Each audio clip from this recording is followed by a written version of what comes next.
ETF index mutual funds నేర్చుకుని stock మార్కెట్లో రాణించాలనుకుంటున్నారా? వెంటనే ఈ నెంబర్కి కాల్ చేయండి.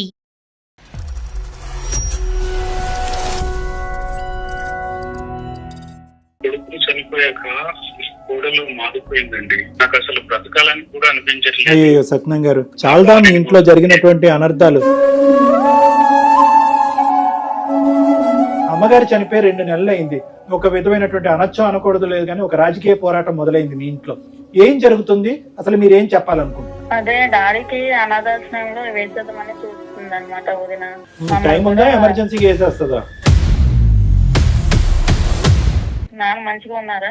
మీ నాన్న మంచిగా ఉన్నాడు నీకు తెలీదా? ఈ మధ్యన ఇదిగా చూస్తున్నావు. మీ నాన్న ఫోన్ లేదా? ఫోన్ చేసి మాట్లాడుకో. శ్రవంతి గారు చెప్పండి, ఎవరు? సుమన్ టీవీ అందమైన జీవితం కార్యక్రమం నుంచి కాల్ చేస్తున్నాము. ఏంటి సుప్రియ, ఎవరెవరు లైన్ లోకి వస్తున్నారు? ఏంటి ఇవి? సత్యనారాయణ గారు, ఒక చిన్న ప్రాబ్లం తో మా వరకు వచ్చి సార్, మా ఫ్యామిలీ ఇష్యూలో కలర్ చేసుకోవడానికి మీరెవరు సార్ అసలు? నాకేం పని పాట లేక ఇక్కడ మీ కుటుంబంలో దూరటం కాదు. మాకు కూడా పని పట్టలేక మేము ఉన్నాం కదా సార్. మాకు చాలా పనులు ఉంటాయి కదా. ఇప్పుడు మీకున్నటువంటి ఇబ్బంది వాళ్ళకు కూడా, వేరే వాళ్ళకి కూడా ఇబ్బంది ఉంది. నాకు ఇబ్బంది అని నేను రాలేదు కదా సార్. ఎవరైతే ఇబ్బంది వచ్చారో వాళ్ళతో మాట్లాడండి. చాలా అగ్రెసివ్ గా మాట్లాడుతున్నారు. ఒక రెండు- ఒకసారి చెప్పేది వినండి. మీ వాళ్ళకి ప్రాబ్లం వచ్చింది, మీతో మాట్లాడడానికి అయ్యే పరిస్థితులు లేవు కాబట్టి మా వరకు వచ్చారు వాళ్ళు. ఎందుకు వాయిస్ అంత రైజ్ చేస్తున్నారు? ఏమన్నా ఆడపడుచు అనుకున్నారా, లేకపోతే మీ మామగారు అనుకున్నారా కామ్గా ఉండేదానికి? మామగారిని తండ్రి లెక్క చూస్తేనే ఆయన ఇప్పుడు మీ వరకు వచ్చారు. మీ తండ్రిని అయితే ఇలాగే తీసుకుపోయి ఓల్డేజ్ హోమ్ లో పడేస్తావా? దీని వల్ల నా భర్త ఆట తప్పితే అనారోగ్యం వచ్చి చనిపోయేటప్పుడు నేను నా పిల్లడు అనాథలైపోయాం. అదెవరికి తెలుసు? నా మనవని నేను చూడకుండా ఉండలేదు సార్. నీ మనవని నువ్వు చూడకుండా ఉండలేక టీవీ షో దాకా వెళ్ళకూడదు. నువ్వు నాతో మాట్లాడాలి. నా తల్లిదండ్రులు ఉన్నారు, పెద్దల్లో పెట్టుకోవాలి. నువ్వు టీవీ షో దాకా వెళ్ళి నా సంసారాన్ని ఇదిలో పెట్టడానికి నీకెవరికి రాదు.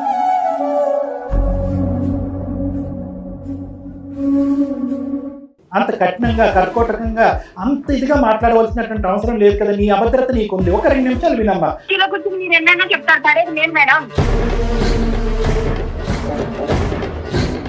అందమైన జీవితం కార్యక్రమానికి స్వాగతం. ప్రస్తుతం మనతో పాటు ఉన్నారు ప్రముఖ సైకియాట్రిస్ట్ డాక్టర్ కళ్యాణ్ చక్రవర్తి గారు. నమస్తే. నమస్తే మేడం.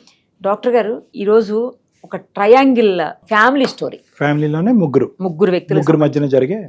అదేంటనేది ఇప్పుడు మీకు మాట్లాడితే పూర్తిగా అర్థమవుతుంది. తర్వాత మీరు సొల్యూషన్ చెప్తారు. షూర్ మేడం, మాట్లాడదామా? తప్పకుండా. సత్యనారాయణ గారి అమ్మాయి, అలాగే కోడలు, కూతురు కోడలు అన్నమాట. ఓకే. మొత్తం ముగ్గురు మధ్యన ఇది. హలో, నమస్తే అండి. సత్యనారాయణ గారేనా మాట్లాడేది? అవునండి, ఎవరు మాట్లాడేది? నేను నిరుపమ, సుమన్ టీవీ అందమైన జీవితం కార్యక్రమం నుంచి కాల్ చేస్తున్నానండి. నమస్తే మేడం, బాగున్నారా? బాగున్నాండి, మీరు బాగున్నారా? మాకు మెయిల్ చేశారు కదా, ఏంటండి ప్రాబ్లము? మనతో పాటు డాక్టర్ కళ్యాణ్ చక్రవర్తి గారు కూడా ఉన్నారు. అసలు ఏంటి అనేది మీరు చెబితే దానికి సొల్యూషన్ అనేది సారు నేను కలిసి ఆలోచించి చేస్తామండి. సరేనా? నమస్కారం డాక్టర్ గారు. నమస్తే అండి, చెప్పండి సార్. మా ఇంట్లో కూతురు ఉంది, మా కోడలు ఉంది. అయితే లాస్ట్ ఇయర్ మా భార్య కూడా చనిపోయిందండి. అయ్యో. మా అబ్బాయి కూడా రీసెంట్ గా చనిపోయారు. అబ్బో, అదేంటి సార్? మా కూతురు కూడా మా ఇంట్లోనే ఉంటుంది.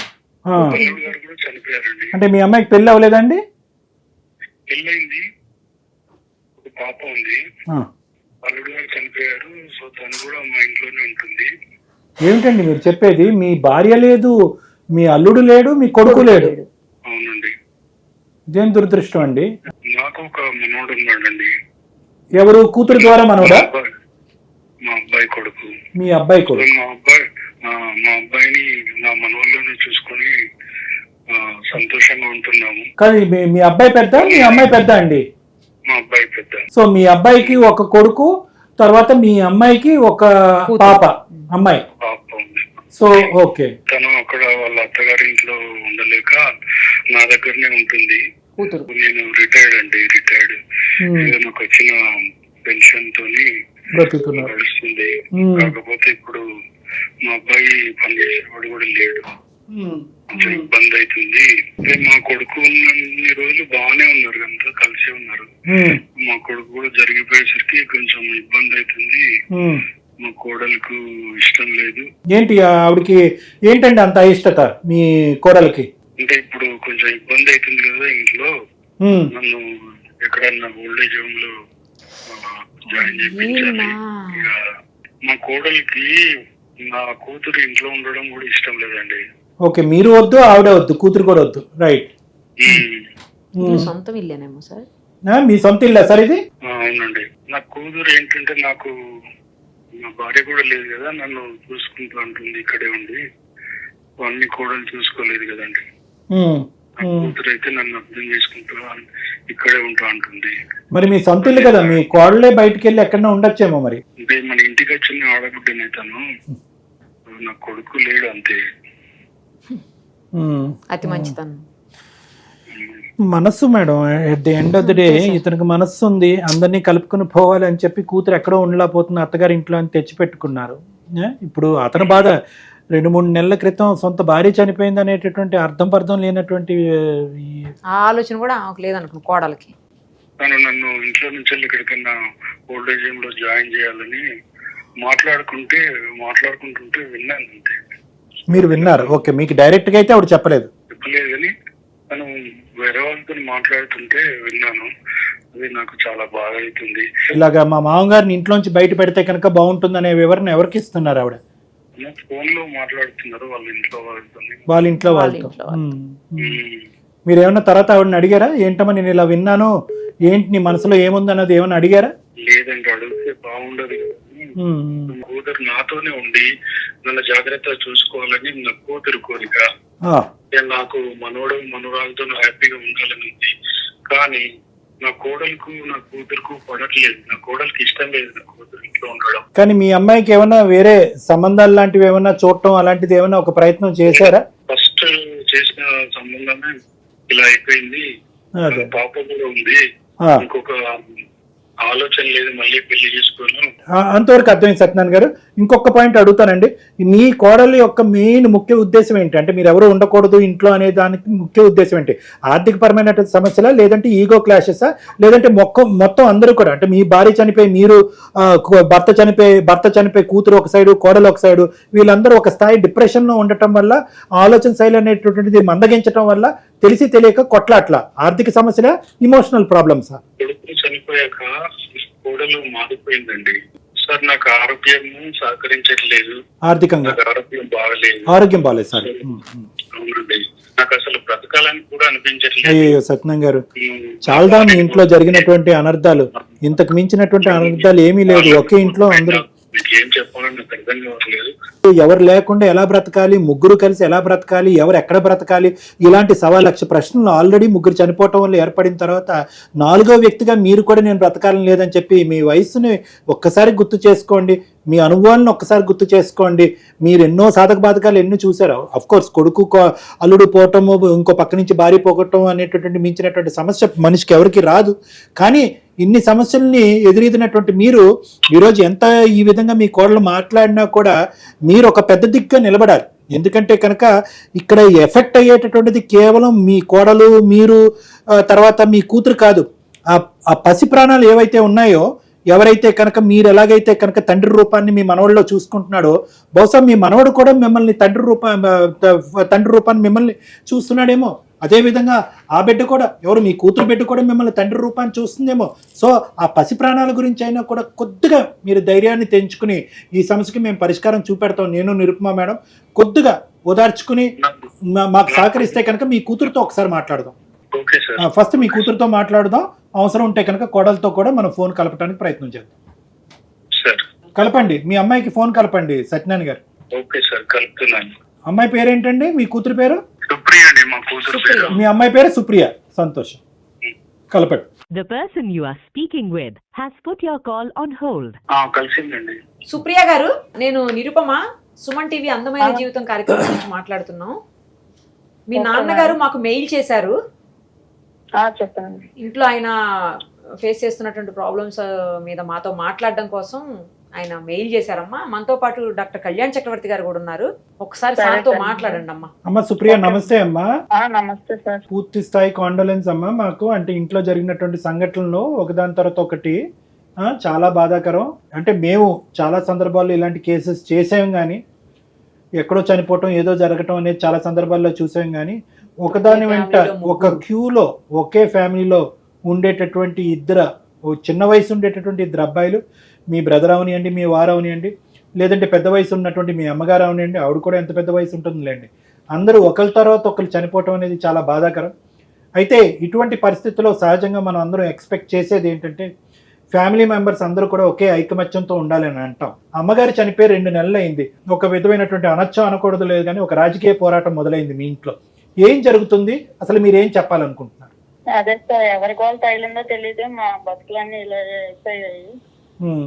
ఏంటమ్మా అసలు వదిన ఏం కోరుకుంటుంది, మీరేమంటారు? అనాథాశ్రమంలో వేసేద్దామని చూస్తుంది అనమాట వదిన. టైం ఉందా, ఎమర్జెన్సీగా వేసేస్తుందా? మరి ఇప్పుడు అంత అర్జెంట్గా ఇతన్ని బయట వేయాలి అనే ఉద్దేశం ఆవిడదా, లేదంటే ఆవిడ బ్రెయిన్ లో ఎవరన్నా నాటారా? అంటే అతనికి వేసేసి నాకు అర్జెంట్ గా పెళ్లి చేసేసి పంపించేద్దామని చూస్తుంది సార్. సో ఎవరు వద్దు, అందరినీ ఇలాగ ఊడ్చేసి ఇంట్లోంచి బయటకు మెడపట్టుకుని నెట్టేసి ఆవిడ ఏం చేద్దాం అనుకుంటుంది ఆ ఇంట్లో? ఆస్తుల గురించి పంపించేద్దామని చూస్తుంది సార్. ఆస్తులు అన్ని. అదేనా కారణం? అదే సార్.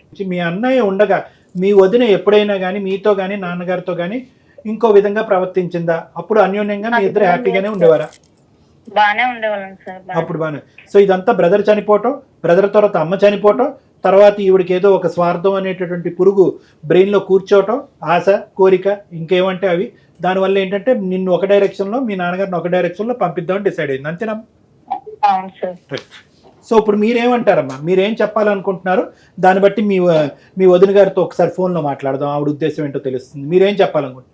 అందరం కలిసి ఉండాలనే నా కోరిక సార్. లేకపోతే వదిలేస్తే నేను చూసుకుంటాను మా డాడీని. నేను కూడా జాబ్ చేస్తున్నాను. నువ్వు జాబ్ చేస్తున్నావు ఇప్పుడు? రీసెంట్ గానే జాయిన్ అయ్యాను. ఓకే, రీసెంట్ గా జాయిన్ అయ్యాను. సరే, ఇంకొక ప్రశ్న అడుగుతానమ్మా, అంటే ఇలాగ మాట్లాడచ్చో లేదో నాకు తెలీదు. ఒకప్పుడు నాన్నగారిని ఇంట్లో ఉంచుకోవాలి అని అనుకుంటే, అంటే వాళ్ళ మామగారిని ఇంట్లో ఉంచుకోవాలి అని అనుకుంటే సుప్రియ ఇంట్లో ఉండకూడదు అనే కండిషన్ మీ వదిన గారు పెడితే కనుక, నువ్వు ఉద్యోగం చేసుకుంటున్నావు కాబట్టి నీ కూతురుతో పాటు నువ్వు ఎక్కడన్నా దగ్గరలోనే ఎక్కడన్నా వెళ్ళి ఉండటానికి అవకాశం ఉందా? నాన్నగారికి మేము సముదాయించుకుంటాం, ఎందుకంటే అతను కూతురు కోడలు ఒకే చాటు ఉండి పెట్టుకోవటం అనేది కూడా కొంతవరకు మంచిది కాదు, అశాంతి ఉంటుంది, ప్రశాంతత ఉండదు. మా వదినతో అంటే మరి మేము వెళ్ళిపోయే ముందు మరి మా డాడీని అయితే ఇప్పటి వరకు చూసుకునేది కాదు. నేనే ఇంకా ఉన్నప్పుడే చూసుకోలేదు, లేనప్పుడు నేను వెళ్ళిపోతే ఇంకెలా చూస్తా చెప్పండి. అది పాయింట్. అందరం కలిసి ఉండాలి, లేకపోతే సపరేట్ అయిపోతే ఇల్లు మొత్తం మా నాన్న అందరికీ పంచేలా చూడమని. సో మీరు చెప్పేది ఏంటంటే వీలైనంత వరకు కలిసి ఉండటం అనేది మీరు ఇష్టపడుతున్నారు, ఎందుకంటే కనుక మీరు బయటకు వెళ్తే కనుక మీ వదిన గారు మీ నాన్నగారిని ఏ పద్ధతిలో చూస్తారనేది అనుమానం మీకు ఉంది కాబట్టి అది నెంబర్ 1. నెంబర్ 2 ఏంటంటే ఒకప్పుడు విడిపోయి ఎవరి దిక్కున వాళ్ళు వెళ్ళేటట్టు అయితే కనుక ఒక ఛాలెంజ్ అయితే కనుక మీ వదిన గారి మీద మమ్మల్ని సంధించమంటారు. ఏంటంటే కనుక నాన్నగారి కష్టార్జితో అందరికీ సమపాలల్లో పంచివ్వాలని. అవును సార్. రైట్ అమ్మా, ఇదంతా బాగానే ఉంది వినటానికి. నేను ఒకటైతే మీకు చెప్తున్నా, వీలైనంత వరకు కుటుంబాన్ని అందరినీ కలిపేటటువంటి ప్రయత్నమే చేద్దాం. ఓకే, వదిన ఒక్కసారి అర్థం చేసుకోండి, ఆలోచించుకోండి. ఎవరికి వాళ్ళు ఒక భాగస్వామిని పోగొట్టుకున్నారు మీ ఇంట్లో. మీరు మీ భర్త, ఆవిడ భర్త, మీ నాన్నగారు ఏమో వచ్చి వాళ్ళు. సో అందరూ కూడా ఒక విధమైనటువంటి ఒక డిప్రెషన్ అనే మానసిక వేదనతో ఉన్నారు అనేది నా బలమైన అభిప్రాయం. ఈ మాత్రం ఎవరికైనా అర్థమవుతుంది. ఎందుకంటే ఒక డెత్ని రిజాల్వ్ అయ్యి బయటపడటమే చాలా కష్టం, 3 డెత్లు చూడాలి అంటే కనుక అది ఎవరికైనా జీర్ణించుకోలేనటువంటి అంశం. ఇటువంటి సందర్భంలో మనం ఎవరికైనా ఏమని చెప్తామంటే కనుక పెద్ద పెద్ద నిర్ణయాలు తీసుకోకండి. ఇమోషన్స్తో తీసుకునేటటువంటి నిర్ణయాల వల్ల జీవితాంతం తర్జన భర్జనకు లోనవుతారు, చాలా భావోద్రేకాలకి బాధలకి లోనవుతారు. మన తర్వాత జనరేషన్ కూడా ఒక ఛాలెంజ్లో నెట్టినటువంటి వాళ్ళు అవుతారు, ప్రత్యేకంగా మీ అమ్మాయి కానీ మీ యొక్క వదిన గారి కొడుకు కానీ. కాబట్టి ఫస్ట్ మీకు కానీ మీ నాన్నగారికి కానీ చెప్పేది ఏంటంటే ఇమోషనల్గా కామ్ డౌన్ అవ్వండి ఫస్ట్ అనేది మీకు, మీ నాన్నగారికి, మీ వదిన గారికి కూడా సర్ది చెప్పేటటువంటి ప్రయత్నం నా వంతుగా నేను ప్రయత్నం చేస్తాను. ఇమోషనల్గా సెటిల్ అయిన తర్వాత ఆలోచన అనేది పెంపొందించబడుతుంది. ఈ డిప్రెషన్లో ఎవరికి సరైనటువంటి సమపాలలో ఉండేటటువంటి ఆలోచించగలిగేటువంటి ఆలోచనలు ఉండవు. ఎందుకంటే నేను ఎందుకు ఈ మాట అంటున్నాను అంటే, వదిన గారితో మాట్లాడక ముందే చాలా కాలం, ఎన్నో సంవత్సరాల పాటు ప్రయాణం ఆ ఇంట్లో సాఫీగా జరిగింది. ఏం గొడవలు లేవు, అత్త కోడళ్ళు గొడవలు, లేదంటే మామగారు కోడళ్ళు గొడవలు, లేదంటే వాళ్ళిద్దరు వర్సెస్ వీళ్ళిద్దరు గొడవలు, ఇవేమీ లేవు. ఒక మనిషి లేనప్పుడు సడన్ గా ఈ ఆలోచనలు ఎందుకు వచ్చినాయి అమ్మాయికి?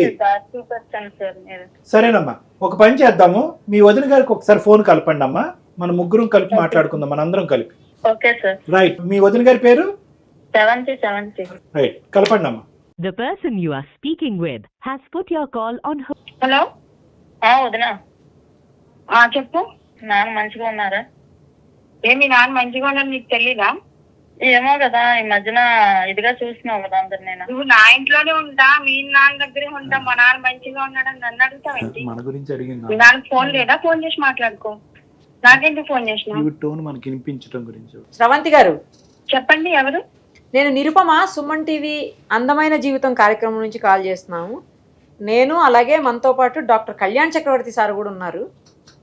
ఏంటి సుప్రియ, ఎవరెవరు లైన్ లోకి వస్తున్నారు? ఏంటి ఇవి? ఏంటి లైన్ లోకి ఎవరెవరు వస్తున్నారు అడుగు నచ్చలేదు. అమ్మా స్రవంతి గారు నమస్తే అమ్మా. డాక్టర్ కళ్యాణ్ చక్రవర్తి, మిమ్మల్ని ఇబ్బంది పెట్టినందుకు క్షమించండి. తప్పని పరిస్థితిలోకి ఎంటర్ అవ్వాల్సి వచ్చింది. సత్యనారాయణ గారు, సుప్రియ గారు ఒక చిన్న ప్రాబ్లంతో మా వరకు వచ్చారు. ముందు సత్యనారాయణ గారు వచ్చారు. అంటే ఏంటంటే కనుక సార్, నాకు ఈ వయసులో చాలా బాధాకరం. అంటే ఆఫ్ కోర్స్ మా ఫ్యామిలీ ఇష్యూలో కలర్ చేసుకోవడానికి మీరెవరు? నేను ఎవరన్నది వాళ్ళు మీరు చేస్తారండి. అమ్మా ఒక్క నిమిషం అమ్మా, నేను ఎవరన్నా చెప్తాను. నాకేం పని పాట లేక ఇక్కడ మీ కుటుంబంలోకి దూరటం కాదు. మాకు కూడా పని పట్టలేక మేము ఉన్నాం కదా సార్, మాకు చాలా పనులు ఉంటాయి కదా. అవునమ్మా, కరెక్టేనమ్మా. ఇప్పుడు మీకున్నటువంటి ఇబ్బంది వాళ్ళకు కూడా, వేరే వాళ్ళకి కూడా ఇబ్బంది ఉంది. నాకు ఇబ్బంది అని నేను రాలేదు కదా సార్. ఎవరైతే ఇబ్బంది వచ్చారో వాళ్ళతో మాట్లాడండి, నాతో మీరేం కానీ మాట్లాడారు? వాళ్ళకి కలిగేటటువంటి ఇబ్బంది మీ వల్ల కూడా జరుగుతుంది అనేటటువంటి ఉద్దేశంతో నా వల్ల ఇబ్బంది అయితే వాళ్ళు నాతో మాట్లాడాలి. అమ్మా ఆర్గ్యుమెంట్ కి పోతే ఆర్గ్యుమెంట్ పోవచ్చు. ఒక్క 2 నిమిషాలు. చాలా అగ్రెసివ్ గా మాట్లాడుతున్నారు. ఒకసారి చెప్పేది వినండి. మీ వాళ్ళకి ప్రాబ్లం వచ్చింది, మీతో మాట్లాడడానికి అయ్యే పరిస్థితులు లేవు కాబట్టి మా వరకు వచ్చారు వాళ్ళు. మీరు డాక్టర్ గారికి రెస్పెక్ట్ ఇచ్చి మాట్లాడండి. ఫస్ట్ ఆఫ్ ఆల్ ఏం మాట్లాడతారు మీరు? ఏం మాట్లాడతారో విన్న తర్వాత కదా మీకు అర్థమవుతుంది. ఎందుకు వాయిస్ అంత రైజ్ చేస్తున్నారు? ఏమన్నా మీ ఆడపడుచు అనుకున్నారా, లేకపోతే మీ తండ్రి, మీ మామగారు అనుకున్నారా కామ్గా ఉండేదానికి? మామగారిని తండ్రి లెక్క చూస్తేనే ఆయన ఇప్పుడు మీ వరకు వచ్చారు. మీ తండ్రిని అయితే ఇలాగే తీసుకుపోయి ఓల్డ్ ఏజ్ హోమ్ లో పడేస్తావా? ఓల్డ్ ఏజ్ హోమ్ లో నా తండ్రి కన్నా ఎక్కువగా చూసిన ఓల్డ్ ఏజ్ హోమ్ లో పెట్టానంటే నా బాధ్యత. నా భర్త ఉన్నప్పుడు నా కుటుంబాన్ని, అంటే వీళ్ళ వల్లే నా భర్త అడ్డతట్ట అనారోగ్యం వచ్చి చనిపోయేది. వీళ్ళని పెంచి వీళ్ళని పోషించడం వల్లే నా కుటుంబం, నేను నా పిల్లడు అనాథలైపోయాం. అదెవరికి తెలుసు? సరే అమ్మా, అదేనమ్మా మీ పరిస్థితి ఏంటో కూడా మాట్లాడటం గురించి కొద్దిగా కామ్ డౌన్ అవ్వండి ప్లీజ్. ఇదేం పబ్లిక్ వ్యవహారం ఏమీ కాదమ్మా. మేము వినండి అమ్మా వినండి. స్రవంతి గారు వినండి, 2 నిమిషాలు ఓపిక తెచ్చుకుని వినండి అమ్మా. ఇది అందరికి సంబంధించినటువంటి సమస్య. ఎవరో ఒకరు కంప్లైంట్ చేశారు కాబట్టి మిమ్మల్ని నిలదీయటానికో, మిమ్మల్ని గర్జించడానికో, మిమ్మల్ని అవమానించడానికో మేమేం మీ కాల్ కలపలేదు. పరిష్కార మార్గం వాళ్ళ మీ ముగ్గురు మధ్యన ఒక సలహా గురించి చేశారు. మీ మీద ఏం కంప్లైంట్ పెట్టలేదు, ఎఫ్ఐఆర్ ఎవరు పెట్టలేదు. మేము అడిగేటటువంటిది ఏంటంటే వాళ్ళు ఇబ్బంది పడుతున్నారు. సో మీ మీద ఏమి వాళ్ళు కంప్లైంట్ చేయటం వల్ల మీ మీద ఏమీ మేము అరిచేసో తిట్టేసో నిలదీసేటటువంటి ఉద్దేశం లేదమ్మా. మీ బాధ, ఈ మధ్య కాలంలోనే భర్తను పోగొట్టుకున్నటువంటి మీ బాధ పంచుకోవటానికి మేము మీకు ఫోన్ కలిపాం. మీరు ఎంత బాధలో ఉన్నారు అనేటటువంటిది ఒక మానవతా దృక్పథంతో ఆలోచించే మాకు అర్థమవుతుంది. దయచేసి శాంతించండి, ఒక 2 నిమిషాలు కోఆపరేట్ చేయండి. ఇది నా విన్నపం ప్లీజ్. చెప్పండి సార్. అమ్మా మంచి మాట అమ్మా. ఇప్పుడు వాళ్ళే మీ మామగారు ఏమన్నారు అంటే, సార్ స్రవంతితో ఇప్పటికొచ్చి మాకు ఎటువంటి సమస్య లేదు, అద్భుతమైనటువంటి బంగారం లాంటి కోడలు, మా అబ్బాయి ఉన్నంతకాలం మాకు ఎటువంటి ఇబ్బంది లేదు. ఈ మధ్యకాలంలో దురదృష్టకరమైనటువంటి సంఘటనలు ఒకదాని తర్వాత ఒకటి, ముందు మా అల్లుడి చనిపోవటం, మా ఆడపిల్ల ఇక్కడ రావటం, మా అబ్బాయి చనిపోవటం, ఇలా రకరకాలు అయ్యేటప్పటికి మా ఎవరు మానసిక పరిస్థితులు బాగాలేదు, మాకెవరు అందరూ కన్ఫ్యూజన్లో ఉన్నాం, ముందు వెనక ఆలోచించకుండా మాట్లాడేసుకుంటున్నాం. ఇటువంటి పరిస్థితిలో నేను ఒక వినకూడనటువంటి మాట నా కోడలు ఎవరితోనో మాట్లాడటం విన్నాను. తండ్రి సారీ మా మామగారిని ఎక్కడన్నా బయట పెడితే బాగుండు కదా అనేటటువంటి, ఓల్డ్ ఏజ్ హోమ్ లో పెడితే బాగుండు కదా అనేటటువంటి మాట విన్నాను. అక్కడికి వెళ్ళి ఉండటం అనేది నాకు ఎటువంటి అభ్యంతరం లేదు. కానీ ఇటువంటి బాధల్లో, ఇటువంటి అన్యాయంగా భగవంతుడు మాకు చేసినటువంటి ఈ అన్యాయంలో మేము బ్రతికి బట్టకట్టాలి. ఇంకొంతకాలం శ్రేయస్ జీవితం నేను ఎంతకాలం బతుకుతానో నాకు తెలీదు. బ్రతికినంతకాలం నా మనవణ్ణి, నా మనవరాల్ని అందరినీ ఒకే ఇంట్లో చూసుకోవాలనేటటువంటి నా ఆఖరి కోరిక తీర్చండి డాక్టర్ గారు అని చెప్పి విన్నవించుకున్నారు. దాంతోపాటు అతను ఇంకో మాట ఏమన్నారు అంటే, ఇంతే కాకుండా నా కూతురుని కూడా, నా కోడలు ఏమని అంటుందంటే, ఆవిడ కూడా బయటకు వెళ్ళిపోవాలి, ఆవిడ కూడా పెళ్లి చేసుకుని బయటకు వెళ్ళిపోతే బాగుంటుంది అన్నట్టు కూడా అన్నారు. మీ వివరణ ఏంటి అని వినటం గురించే ఈ ఫోన్ కాల్ కలిపాం. చెప్పండి అమ్మా. నా మనవడిని నేను చూడకుండా ఉండలేదు సార్. నీ మనవన్ని నువ్వు చూడకుండా ఉండలేదు, టీవీ షో దాకా వెళ్ళకూడదు, నాతో మాట్లాడాలి. నా తల్లిదండ్రులు ఉన్నారు, పెద్దల్లో పెట్టుకోవాలి. టీవీ షో దాకా వెళ్ళి నా సంసారాన్ని ఇదిలో పెట్టడానికి ఎవరికి రాదు. నా పెళ్లి టైంకి నువ్వు భర్తను పోగొట్టుకుని నా ఇంట్లో నువ్వు ఉన్నావు. నిన్ను నా చెల్లెలా, నా సొంత చెల్లెలా, నేను ఏ రోజన్నా నిన్ను ఆడబిట్టులో చూశాను, నిన్ను నా సొంత చెల్లెలా చూశాను, ఆయన నా చూసుకున్నావు. మిమ్మల్ని ఎవరినైనా ఈ రోజు నాడు నన్ను తీసుకెళ్లి నేనేదో నేను ఎవరితోనే, మీ నాన్న ఎవరితోనో మాట్లాడతాను, నేను ఎవరితో మాట్లాడినా, ఎవరితో నాకు పెళ్లి చేద్దామని చూస్తున్నావు కదా, అదే నా చూడండి పెళ్లి చేసి అవును నా మొగుడు నువ్వు చేసుకోకపోతే నీ అత్త ఇంట్లో ఉండు, నా ఇంట్లో ఎందుకుంటావు? నా పుట్టింటికి వెళ్ళానా నేను? మా ఇల్లు అది మొన్న నేను ఉన్నాను. మీ అమ్మ తల్లి నీకు మీ నాన్నకు దండం. నా మొగుడు నన్ను మిమ్మల్ని సాగి మిమ్మల్ని చేసి అన్ని ఆరోగ్యాలు పాడైపోయి చనిపోయి ఇప్పుడు మిమ్మల్ని అందరినీ నేను పెంచి పోషించలేను. మా నాన్న కాదు కదా, మా చూస్తుంటే నా కొడుకు నేనేం చేసుకోవాలి? నీళ్ళేం కాదు కదా, నీళ్ళు మీ మొగుడు ఇల్లు. నా మొగుడు ఉంటే నా మొగుడుదే నేను చూసుకుంటాను. నేను వదిలేసి వచ్చేసాక మరి మన అన్న ఉన్నప్పుడు ఎందుకు మరి మాకు అంత నీట్ గా చూసుకునేదాను, ఇప్పుడు ఎందుకు చూసుకోవట్లేదు? అప్పుడు మా అన్న ఉన్నప్పుడు ఎందుకు అలా మాట్లాడలేదు, ఇప్పుడు ఎందుకు మాట్లాడుతున్నాను? బ్రతకాలని లేదు నీకు. 2 నిమిషాలు ఆగమ్మా, కొద్దిగా మనుషుల్లో మాట్లాడుకుందాం. 2 నిమిషాలు ప్లీజ్. నాకేం సార్ ఈ బాధలు ఏం సార్ నాకు చెప్పండి సార్. అసలు ఆయన సంపాదించేవాడు, ప్రమాదంగా పెన్షన్ వచ్చేది, వాళ్ళందరూ చూసారు. ఈ రోజు నాడు నా ముగ్గురు సంపాదన లేదు సార్. నేను నా బిడ్డ ఎలా బతకాలి చెప్పండి? ఇప్పుడు నీ ఆబ్జెక్ట్ ఏంటి శ్రవంతి?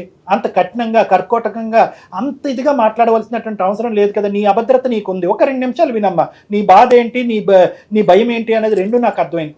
నీకు ఒక అభద్రత అనేటటువంటిది క్రియేట్ అయింది, నో డౌట్. భర్త ఉన్నంత కాలం వీళ్ళందరికీ పోషణకి నిమిత్తం అందరినీ చూసేసుకున్నాడు. ఆ అమ్మాయి ఏమొచ్చి భర్తను పోగొట్టుకుని వస్తే కనుక అత్తగారి ఇంట్లో ఉండకుండా ఆ అమ్మాయి ఇక్కడ పాపతో పాటు వచ్చేసి ఆర్థిక భారాన్ని లేపింది. ఇప్పుడేమొచ్చి అతని పెన్షన్ మీద మేము బతకాలి, నాకంటూ ఒక ఉద్యోగం లేదు, నా కొడుకు దిక్కెవరు, దివానా ఎవరు, ఈ విధంగా ఒక అభద్రత నీ మనసులో ఉంది అనేటటువంటిది నాకు అర్థం అవుతుందమ్మా. ఆ ఇన్సెక్యూరిటీ వల్లే నువ్వు ఇంత కోపంగా మాట్లాడుతున్నావు నాకు తెలుసు. ఎందుకంటే అంతకు ముందు పువ్వుల్లో పెట్టుకుని చూసుకున్నావు కదా. ఇందాక మీ సుప్రియ అంది, మా అన్న ఉన్నప్పుడు అంత బాగా చూసుకున్న దానివి ఇప్పుడు వీళ్ళందరూ చనిపోయాక నువ్వు ఎందుకు ఇలా ప్లేట్ ఫిరాయించి ఇలా మాట్లాడుతున్నావు అని అందు కదా అమ్మాయి. అంటే దీని అర్థం ఏంటంటే నీలో కూడా ఒక మానవ గుణం ఉంది, ఒక మంచి ఆలోచన ఉంది, ఒక మంచితనం ఉంది.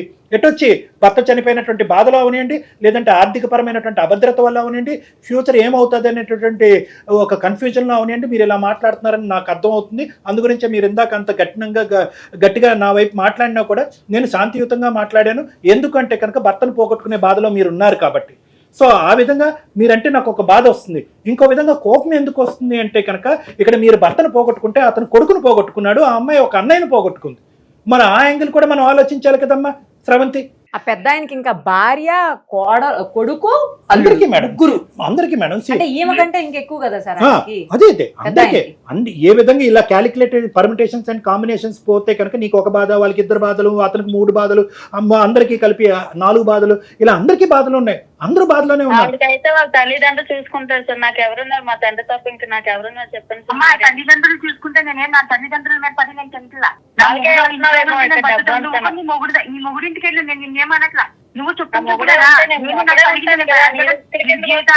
నీ కూతురికి నీకు పెట్టి పోషించాలంటే నా వల్ల అవ్వదు.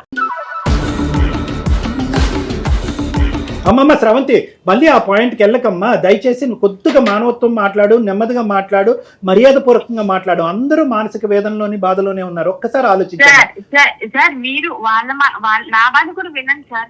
చెప్పండి అమ్మా, నేను వినటానికే కదా మీకు చేసింది సార్. ఆమె ఏమన్నా నా తల్లిదండ్రులు ఉన్నారంటే నేను తల్లిదండ్రులు నా తప్పు మాట్లాడండి. అది తల్లిదండ్రుల దగ్గర నేను లేను సార్. ఎన్ని కష్టాలున్నా మీరేమొచ్చి మీ అత్తమామల దగ్గర ఉండలేక మీరు వచ్చారు, ఆ అమ్మాయి ఏమో వచ్చి ఎక్కడికి పోలేక ఆ అమ్మాయి ఇక్కడ ఉంది. ఎవరు అవసరాలు కొద్దీ ఆ బాధలో అందరూ ఇక్కడ ఉన్నారు. మీ ముగ్గురు ఇక్కడ ఆడుకులను చూస్తేనే కదా సార్ ఏదైనా జరుగుతుంది. నీకు ఏం తక్కువ చేసినా పెళ్లి చేసి పంపించేస్తాను అన్నాను కదా. అర్థం కాదు, మ్యారేజ్ వద్దన్నాను కదా నేను. అమ్మా వద్దంటే అమ్మా స్రవంతి స్రవంతి అమ్మ తల్లి నీకు నా జీవితానికి ఒక పెళ్లి చాలు, ఒక ఈ బతుకు ఆల్రెడీ పోయింది నాది చాలు, ఇంకెందుకు ఎన్నిసార్లు చేసుకోమంటావు? అమ్మమ్మ చిచి అసలు ఈ సంభాషణ చాలా చండాలంగా ఉంది. ఆవిడ ఎప్పుడు పెళ్లి చేసుకోవాలో డిసైడ్ చేసేది నువ్వెవరమ్మా స్రవంతి? నువ్వు చేసుకుంటావా వేరే పెళ్లి? ఓకే నీకు నువ్వు చెప్పాల్సిన అవసరం లేదు ఆమె ఎప్పుడు పెళ్లి చేసుకోవాలని అన్నారు. ఓకే సార్, కరెక్ట్ పాయింట్ మీరు మాట్లాడారు. ఓకే, నా వెర్షన్ వినండి సార్. ఇప్పుడు ఓకే, మరి ఇప్పుడు నేనెందుకు చూడాలి? ఆమె ఎప్పుడు పెళ్లి చేసుకోవాలో చెప్పలేనప్పుడు నేనెందుకు చూడాలి? ఏంటమ్మా నేనెందుకు చూడాలి? నాకు అంత రైట్స్ లేనప్పుడు నేనెందుకు ఆమె నా ఇంట్లో పెట్టుకుని నేనెందుకు చూడాలి? అమ్మా నాకు అర్థం కావట్లేదమ్మా, నువ్వేం చూస్తున్నావు అమ్మా? అమ్మాయిని పెన్షన్ వచ్చేది మీ మామగారికి, ఇల్లు మీ మామగారికి. ఆమె కూతురుని సార్ పెన్షన్ అంటే ఎంత వచ్చేస్తుంది సార్? ఆయన మందులకి ఆయనకే సరిపోదు సార్. అమ్మా ఆవిడ పోషణ నిమిత్తం మీరు ఏమి ఇస్తున్నారు? మీ మామగారు పోషణ నిమిత్తం మీరు ఏమి ఇస్తున్నారు? వాళ్ళ ఇంట్లోనే మీరు ఉంటున్నారు. ఈ ఇల్లు ఎవరిది? నేనంటే నా మొగుడు ఇంట్లో నేను ఉంటున్నాను సార్. నా మామగారు రాసి నా మొగుడిది, నా మొగుడు రాసి నా కొడుకు సార్. నేను ఎవరిది అప్పనంగా నేను తినట్లేదు, అప్పనంగా నేను ఎవరు ఇంకా ఆమె వచ్చి అప్పనంగా నా ఇంట్లో ఉంటాను సార్. పెళ్లి అయిపోయిన ఆడదానికి అత్త మామూలు ఇల్లే కదా సర్వస్వం. శ్రవంతి గారు ఒక మాట వినండి, అది మీ మామగారి కష్టార్జితం అవునా కాదా ఇల్లు? అవును కదా, లీగల్ గా చెప్పండి మేడం. కష్టార్జితం. నేను అడ్వకేట్ కూడా. ఆయన కష్టార్జితం అయినటువంటి ఇల్లు లేదా ఆస్తి ఆయన కూతురుకు రాసుకోవచ్చు, కొడుకు రాసుకోవచ్చు, మనవాళ్ళకి రాసుకోవచ్చు, మనవరాళ్ళకి రాసుకోవచ్చు. లేదంటే వినండి, మొదట వినండి, వినటం నేర్చుకోండి. ఫస్ట్ మాట్లాడటమే కాదు వినాలి కూడా. వినండి అమ్మా. మీరు ఎన్నైనా చెప్తారు సరే లేదు మేడం. ఆయన ఎవరికైనా రాసుకోవచ్చు ఆ ఆస్తిని, ఆ అనాథ శరణాలయానికి కూడా రాసుకోవచ్చు. ఆయన ఇష్టం, అది ఆయన స్వార్జితం. అది నీ భర్త సంపాదించిన ఆస్తి కాదు కదా, ఆయన స్వార్జితం కదా అది. లేదంటే తాత ముత్తాతల నుంచి వచ్చిన ఆస్తి కూడా కాదు కదా. ఆయన ఆస్తి నా మొగుడు ఆస్తి, నాకు మనవడు ఆస్తి అని అంటావేంటి? కూతురు కూడా వెళ్ళొచ్చు ఆస్తి. ఇప్పుడు వాళ్ళు మీ దాకా వచ్చారు కాబట్టి మీరు నాకు గాని వాళ్ళకి గాని ఎవరికి అన్యాయం జరగదు, మీరేం అలా చెప్పండి అమ్మా. ఇది బాగుంది. ఇప్పుడు కరెక్ట్ అడిగినావు స్రవంతి, నీకేమైందో తెలుసా? ఇప్పటి వరకు నీకు లాజిక్ లేదు, లీగల్ నాలెడ్జ్ లేదు. కాబట్టి ఏంటంటే వీళ్ళందరినీ బయట పంపించేస్తే కనుక ఆ ఇంట్లో నువ్వు ఉండొచ్చు, లేదంటే వేరే వాళ్ళకి అద్దెకిచ్చి రెంట్ తీసుకోవచ్చు అని అనుకున్నావేమో. కానీ ఒక్కసారి అందు గురించే నోరు జారే ముందు కొద్దిగా ఆలోచించాలి అని అంటున్నావు. అక్కడ ఏమొచ్చి నిరుపమ గారు ఒక అడ్వకేట్, ఆవిడ దగ్గర మొత్తం అంతా లీగల్ నాలెడ్జ్ అంతా ఉంది, మొత్తం లెక్క అంతా ఉంది. ఆవిడ లెక్క గట్టిగా చెప్పేటప్పటికి మేడం ఎవరికి అన్యాయం జరగకుండా అప్పుడు ఏంటంటే నీ భయం ఏంటంటే మీ మామగారు వెళ్ళి ఏదో అనాథాశ్రమంకో మేడం అన్నట్టుగా పక్కింటి కుక్కకో రాసేస్తారని భయం. సో కాబట్టి ఒక్క 2 నిమిషాలమ్మా. అందుగురించే నాకు ఇంత అసభ్యకరంగా అసహ్యంగా నీతో మాట్లాడటం నాకు ఇష్టం లేదు. మీరు ఆల్రెడీ ఒక బాధలో ఉన్నారు, మనుషులను పోగొట్టుకున్నటువంటి ఒక ఇబ్బందికరమైన పరిస్థితుల్లో ముగ్గురు ఉన్నారు. ఒకరికొకరు సానుభూతి చూపెట్టుకుపోయి ఒకరికొకరు ప్రేమ చూపెట్టి ఐకమత్యంతో పోరాడుతూ ఒకరినొకరు ఓదార్చుకుంటూ ముందుకెళ్ళాలి. ఇంకా చిన్న పిల్లలు ఉన్నారు ఇంట్లో, వాళ్ళు ఏమనుకుంటారమ్మా? ఇవేనా మానవుల విలువలు? ఒకరు ఇంత పోరాటం చేసేది మా పిల్లల నా కొడుకు భవిష్యత్తు కోసం. భవిష్యత్తు ఒకటే కాదు, ఆమె కూతురు భవిష్యత్తు కూడా, సుప్రియ గారి కూతురు భవిష్యత్తు కూడా ఇంపార్టెంటే కదమ్మా. ముగ్గురికి న్యాయం చేసేటటువంటి విధంగా మాట్లాడండి అని అన్నారు. మాట్లాడదావా వద్దా? మాట్లాడించారు. రైట్. ఎవరు మానసిక పరిస్థితులు బాలేదు, ఎవరు నోటుకొచ్చింది, ఎవరికి ఆలోచనకు వచ్చింది వాళ్ళు మాట్లాడేస్తున్నారు. మరి ఇవన్నీ కూడా మీ మాటలా లేదంటే ఎవరన్నా చెప్పేటటువంటి మాటలు అనేది నాకు తెలీదు. అలా అని చెప్పి వేరే వాళ్ళ మీద అభాండం వేసేటటువంటి ఉద్దేశం లేదు. కానీ ఫస్ట్ అండ్ ఫార్మోస్ట్ మీరందరూ ఒక గ్రీఫ్ ఫేస్లో ఉన్నారు, ఒక బాధాకరమైనటువంటి ఒక ఫేస్లో ఉన్నారు. ఎవరి బాధ వాళ్ళదే సొంతం అన్నట్టు అనుకుంటున్నారు, కానీ పక్క వాళ్ళ బాధ గురించి మర్చిపోతున్నారు. మీరవనియండి ఎవరైనా. అందరికీ ఈ గాయం ఇంకా పచ్చిగానే ఉందమ్మా. ఈ గాయం మానాలి అంటే కొంత సమయం పడుతుంది. అది బేసిక్ కాన్సెప్ట్. సైకాట్రిస్టే అక్కర్లేదు, ఎవరన్నా కూడా అదే మాట చెప్తారు. కాస్త సమయాన్ని ఒకరికొకరు ఇచ్చుకునేటటువంటి ప్రయత్నం చేయండి. ఒకరినొకరు ఓదార్చుకోండి, ఒకరిని శాంతియుతంగా ఉండటానికి ట్రై చేయండి. ఒకరికొకరు ఓదార్పునివ్వండి, జాలిని చూపెట్టండి. ఫస్ట్ ప్రధానమైనటువంటిది ఇంపార్టెంట్. ఎంతకాలం సార్ అంటే ఇది బహుశా ఒక 6 నెలలు పట్టచ్చు, సంవత్సరం పట్టచ్చు, ఎంత టైం అన్నా పెట్టండి. మొత్తం అందరూ కూడా, ముగ్గురు కూడా ఈ బాధల్లోంచి, ఇంక్లూడింగ్ మీ పిల్లలు, ఎందుకంటే ఇప్పటికొచ్చి మనం వాళ్ళతో మాట్లాడలేదు. తండ్రిని పోగొట్టుకున్నటువంటి బాధలో ఇటువైపు ఒక అమ్మాయి, ఆ చిన్న చంటోడు ఎంత బాధపడుతున్నారో వాళ్ళు. ఇవన్నీ ఆలోచించకుండా మనం ఈరోజు ఆర్థికపరమైనటువంటి లావాదేవీలు, ఆస్తిపరమైనటువంటి పంపకాలు మాట్లాడుకోవటం అనేటటువంటిది హాస్యాస్పదం. అది వద్దమ్మా. సో నేను ఫస్ట్ ఏమంటున్నానంటే ముగ్గురికి నేను చెప్తున్నా, నిందించుకోవద్దు, నిలదీసుకోవద్దు, అసహించుకోవద్దు. నువ్వు ఇక్కడ రాకుండా ఉండాలి, నువ్వు అత్తింటి దగ్గర ఉండాలి, పుట్టింటి దగ్గర ఉండాలి అనే మాటలు దయచేసి ఒకరి మీద ఒకరు మాటలు సంధించుకోవటం అనేది ఆపేసేయండి. ప్రధానంగా నాన్నగారు, పెద్ద ఆయన యొక్క ఆరోగ్యం చూసుకోండి ప్లీజ్. అతను చచ్చిపోతాననే మాట అంటున్నాడు, అతని ఆరోగ్య పరిస్థితి కూడా బాగాలేదు. ఈ మధ్యకాలంలో 2 నెలల క్రితం వాళ్ళ భార్య చనిపోవడంతో ఈరోజు నేనెందుకు బ్రతుకుండాలి ఈ అన్యాయం అంతా చూస్తూ అనేటటువంటి బాధలో అతను ఉన్నాడు. కాబట్టి కాస్త శాంతింపజేయండి. రెండోది, సుప్రియ ఎలాగ ఉద్యోగం చేసుకుంటుంది శ్రావంతి, నువ్వు కూడా ఒక చిన్న ఉద్యోగ ప్రయత్నం చేసుకో. అతని పెన్షను, సుప్రియ యొక్క ఉద్యోగం, నీ ఉద్యోగం, ముగ్గురు కలగలుపుగా ఎవరి డబ్బులు వాళ్ళ దగ్గర పెట్టుకోండి. అర్థమైందా? ఎవరు కామన్ పూల్లో వేయక్కర్లేదు, ఎవరు ఏం సదుపాయాలు చేసుకోవచ్చు. ఎవరు ఎంత పోషణ నిమిత్తం అంటే ఇంటిలో 10 పోషణ నిమిత్తం ఎంత పర్సెంటేజ్ కాంట్రిబ్యూట్ చేస్తారు అనేటటువంటిది నెక్స్ట్ నా క్లినిక్లో మనం కలిసినప్పుడు ఒక అండర్స్టాండింగ్ వద్దాం. ఓకే, ఆ కాంట్రిబ్యూషన్ వరకే. ఇప్పుడప్పుడే కూడా ఎవరు కూడా, శ్రవంతి నీకు ప్రత్యేకంగా చెప్తున్నాను, ఆ అమ్మాయికి పెళ్లి చూపులు చూడాలనే ఉద్దేశంతోనో పెళ్లి చేయాలనేటటువంటి ఉద్దేశం అనేటువంటిది కరెక్ట్ కాదు. ఆ అమ్మాయి ఇప్పటికీ కూడా భర్తను పోగొట్టుకున్న బాధలో ఉన్నప్పుడు పెళ్లి చేయటానికి మీరెవరు, నేనెవరు? ఆ అమ్మాయికి ఆ ఉద్దేశం ఆలోచన వచ్చినప్పుడు ఆ అమ్మాయి పెళ్లి చేసుకోవాలని అనుకుంటే కనుక చేసుకుంటుంది, లేదంటే ఆ బిడ్డను తీసుకుంటూ జీవితాంతం అలా ఉంటుంది. నెంబర్ 1. నెంబర్ 2 ఏంటంటే, ఆ అమ్మాయి వెళ్ళి వాళ్ళ అత్తాల ఇంట్లో ఉండేటటువంటి ప్రసక్తి లేదు. అక్కడ పరిస్థితులు బాలేక, అక్కడ జ్ఞాపకాలు బాలేక ఆ అమ్మాయి పెట్టి బేడ సర్దుకుని ఇక్కడ హ్యాపీగా 2-3 సంవత్సరాలు బట్టి ఇక్కడే ఉంటుంది. ఈరోజు ఆ అమ్మాయిని బయట పొమ్మంటం అనేది చాలా అన్యాయమైనటువంటి అంశం. మూడోది, మీ మామగారు, అమ్మ అతనికి ఉన్నటువంటి ఏకైక ఆశ ఏంటంటే కొడుకుని పోగొట్టుకున్న బాధని మనవాళ్ళలో చూసుకుంటున్నాడు. అంతకు మించి అతనికి ఆశలు కోరికలు ఏమీ లేవు. మీ ఆస్తి అతను ఎత్తుకుని వెళ్ళిపోదామనే ఉద్దేశం లేదు, దాన్ని ఒక అనాథాశ్రమంకి ఇవ్వాలనేటటువంటి ఉద్దేశం కూడా లేదు, అతనికి ఏదో ప్రతిరోజు మీరు పంచపక్ష ప్రవణాలతో పెట్టాలి అనే ఉద్దేశం కూడా లేదు. అతను కేవలం ఈ ఆఖరి లాస్ట్ ఫ్యూ ఇయర్స్లో ప్రేమ ఆప్యాయతల మధ్యన ఒక మానసికంగా ఆరోగ్యమైనటువంటి వాతావరణంలో అతను బతకాలి అని అనుకుంటున్నాడు. అదే అతని చివరి కోరిక. అది ప్రసాదించడానికి ట్రై చేయండి. మీరు ఉద్యోగం చేసుకోండి. ఆస్తి తగాదాల గురించి, ఆస్తి పంపకాల గురించి ఇప్పుడు మాట్లాడద్దు. అది కాంప్లికేట్ చేసుకోవాలి అనుకుంటే చాలా కాంప్లికేట్ అయిపోతుంది. అది లీగల్గా డ్రాగ్ చేసుకోవాలనుకుంటే లీగల్గా వెళ్ళిపోతుంది. అది కొన్ని సంవత్సరాల పాటు మీరు కోర్టుల చుట్టూ తిరగాలి. సానుకూలమైనటువంటి వాతావరణంలో అందరూ నవ్వుతూ ఎవరికి న్యాయం, ఎవరికి అన్యాయం జరగకుండా, అంటే న్యాయం అందరికీ జరిగి ఎవరికి అన్యాయం జరగకుండా అందరూ చక్కగా అది అవకాశం వచ్చినప్పుడు అది పంచుకోవటం మంచిది అనేది నా అభిప్రాయం. అప్పటి వరకు మీరు ఉద్యోగం మీరు చేసుకోండి, తన ఉద్యోగం తను చేసుకుంటారు. నాన్నగారు ఏమొచ్చి చక్కగా మనవడు మనవరాలతో హ్యాపీగా ఉండటానికి ట్రై చేస్తారు. అతని ఆరోగ్యానికి మీ ఇద్దరు కూడా సహకరించండి. తర్వాత నా క్లినిక్కి రండి. మీరు ఎప్పుడైతే రావాలనుకుంటున్నారో అప్పుడు రండి. మీ అందరి మధ్యన, ముగ్గురి మధ్యన ఏమైనా డిఫరెన్సెస్ ఉంటే అవి క్లారిఫై చేసి హ్యాపీగా మీ ముగ్గురిని మీ ఇంటికి పంపిస్తాను. మీరు ఎలా చెప్తే అలా మేడం, మీరు చెప్పినట్టే నేను చేస్తాను, ఉద్యోగం చూసుకుంటాను. Very good. మా మీ వాళ్ళని నేను చూసుకుంటాను. ఇంట్లో మాత్రం ఏ గొడవలు వద్దమ్మా. ఇంకా ఎటువంటి భేదాభిప్రాయాలు, అనుమానాలు, అబాండాలు ఇలాంటివి ఏమన్నా సంధించుకోవాలి ఒకరి వైపు ఒకరైతే కనుక నా సమక్షంలో నా ఎదుర్కొంటా కూర్చొని మీరు మాట్లాడుకోండి. అందరూ కోపంతో భావోద్రేకాలతో ఇనీషియల్ గా మాట్లాడుకున్నా కూడా కథ సుఖాంతం అయిందనే అభిప్రాయంతో నేను క్లోజ్ చేస్తున్నాను. మా అమ్మగారు మేమంతా మీ ముగ్గురం కలిసి మీ క్లినిక్ వచ్చి తప్పకుండా కలిసి తప్పకుండా రండి. రండి, అందరూ కలిసి వెళ్ళండి. ఓకేనా?